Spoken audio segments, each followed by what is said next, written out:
Well, we may be getting ready for the colder months to really hit, and there's also families getting ready for all the winter sports and activities to kick into high gear here pretty soon. This afternoon, we have Dr. John Anderson and Dr. Phil Stokey, both with Nationwide Children's Toledo, here to talk about things that we can do to hopefully prevent our kids from getting injured. Don't we just want to put them in bubble wrap and just keep them in the house and not let them have any fun? No, we have to let them out. It's good for them. So this time of year, as we come upon winter, how can we prevent some of these seasonal injuries? Yeah, so one of the best ways to prevent seasonal injuries is as we kind of move into the winter sports season, be it basketball, hockey, things like that, is to take a little bit of time off after we're coming out of the fall sports for the long football season. Take a little bit of time off, a week, 10 days, let your body kind of reset. And then the typical things we always do: healthy dieting, stretching, flexibility, especially in our young growing athletes. We want to make sure that we're flexible and ready to proceed into the next sport. So we have to give them a break. We have to say, okay, sit down for a week or so. Press and pause for a minute is not a bad idea. Yeah, because they do go, and it's in from one to the next, and yeah. So in addition, though, to the sports, the basketball, the hockey that we're getting into here, we go sledding, we go ice skating, if it ever snows, which it probably will this year. What kind of injuries can we get when it comes to that? Yeah, so I mean, that's a really good point. And even whether it's here or going north and going skiing, things like that, sledding, there's always the risk of just cold-related injuries, frostbite, that sort of thing. And making sure you're staying well bundled, wearing warm clothes, staying warm and dry is really important.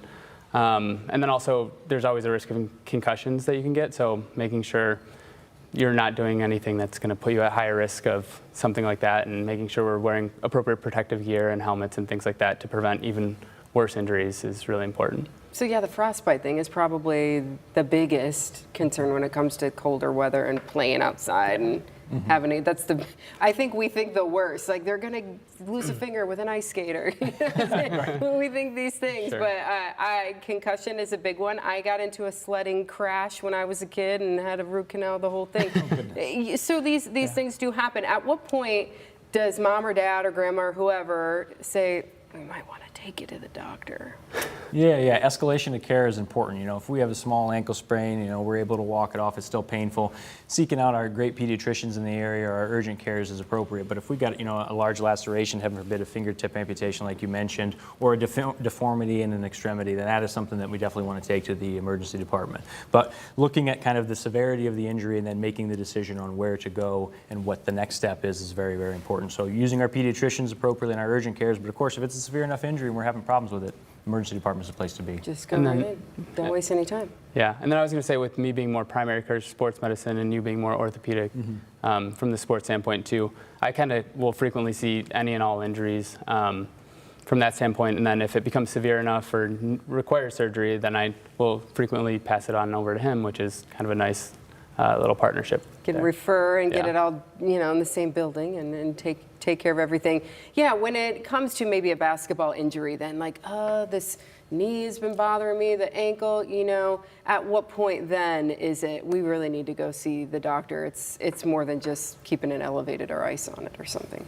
Sure, I mean, anything from where you're not walking normal, if you're limping, if there's things like that where it's not just like, oh yeah, I got a bruise, like kind of that will go away. But then if you're like, no, something just doesn't feel right, would always be a good time to come get it checked out. I don't know if you've got any other. Yeah. Anytime an injury that is continually ongoing, the child is not improving, they're continuing to complain of pain, they don't want to be active in sports, they don't want to go outside and play, things like that, then that's definitely something that should always come in and be seen. And if it needs an X-ray or an MRI, and after that, that's what we're here for. Yeah, maybe it's I think I just, you know, my finger just, you know, and then it turns out it's broken. Or Exactly. They've been playing on it. Wouldn't be the first time. We should probably get that X-rayed at some point. So can families, do they need to be referred from a pediatrician to get to you all, or how does that work? I know you all kind of work together. So generally from my standpoint, I will get referrals from pediatricians, ERs, but you can actually come directly to me without having to have a referral, which is kind of nice. And then if a referral is needed for even further specialization like ortho, that's when either I can put that in or the general pediatrician can put that in directly to him. Wonderful. Well, let's hope that we have a nice, safe winter season. Our kids stay healthy and have a good time, because We do want them to be active. We do Yes. want them to get outside and enjoy the snow and get out, play basketball, do those types Yeah, of things. So exactly. thanks so much for being here today. Yeah. Thank you. Appreciate Thanks it. for having us. Yep.